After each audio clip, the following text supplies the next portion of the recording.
নমস্কাৰ সকলো অসমবাসী ৰাইজলৈ নতুন বছৰ শুভেচ্ছা জ্ঞাপন কৰিলোঁ। 2026 বৰ্ষটো যেন এক সুন্দৰ পৰিৱেশ বিৰাজ কৰক, এক সুন্দৰ বছৰ হিচাপে যাতে সকলোৱে আশা কৰা ধৰণে আগবাঢ়ি যাওক তাকে মই শুভেচ্ছা জনালোঁ। আৰু আজিৰ পৰা অৰ্থাৎ জানুৱাৰী মাহৰ আজি 2 তাৰিখৰ পৰা সোণাৰু কাঞ্চন কৃষ্ণচূড়াৰ আজি 6ষ্ঠ বাৰ্ষিক অনুষ্ঠান অনুষ্ঠিত হৈছে। ইতিমধ্যে পতাকা উত্তোলন আৰম্ভ হৈ গ'ল। তাৰ পৰৱৰ্তী কাৰ্যসূচী আমি আৰম্ভ কৰিবলৈ লৈছোঁ। জুবিনৰ গীতত নৃত্য প্ৰতিযোগিতা আৰু ইয়াৰ পিছতেই সন্ধিয়ালৈ আমাৰ প্ৰায় সোণাৰু কাঞ্চন কৃষ্ণচূড়াৰ প্ৰায় 20 গৰাকী কণ্ঠশিল্পী আমাৰ সদস্য যিসকল তেওঁলোকে সংগীত পৰিৱেশন কৰিব।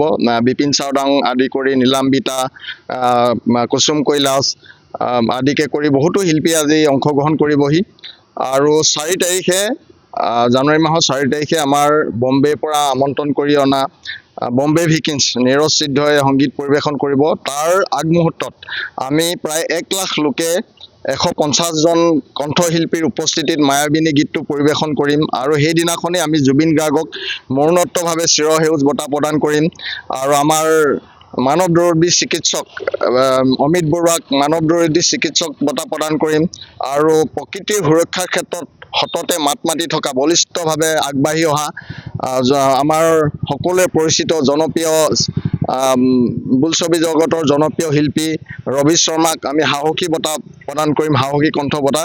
গতিকে সকলো ৰাইজকে মই অনুৰোধ জনাইছোঁ, সকলো ৰাইজ আহক। নৱবৰ্ষৰ এই ইংৰাজী নৱবৰ্ষৰ এই প্ৰাণ মুহূৰ্তত সকলো আহি ইয়াত উপস্থিত হৈ অনাগত দিনত চৰাইদেউ জিলাখনক সোণাৰু কাঞ্চন কৃষ্ণচূড়াৰ এক নতুন আভাস সৃষ্টি কৰি জিলাখনক যাতে এক উল্লেখযোগ্য পৰ্যটন ক্ষেত্ৰ হিচাপে গঢ়ি তুলিব পাৰোঁ তাকে সংকল্প লওক। সকলো আহক, সকলো কোনো দ্বিধাবোধ নকৰিব, সকলো আহক। জাতি বৰ্ণ নিৰ্বিশেষ দল, সকলো দলৰ ৰাজনৈতিক দলৰ সকলো ব্যক্তি আহক। সকলোকে অক্সিজেন লাগে, সকলোকে এক ভাল পৰিৱেশ লাগে যাতে আমি গোটেই পৃথিৱীখনতে চৰাইদেউখনক এখন উল্লেখযোগ্য পৰ্যটনস্থলী হিচাপে গঢ়ি তুলিব পাৰোঁ তাকে আশা কৰিলোঁ। ধন্যবাদ।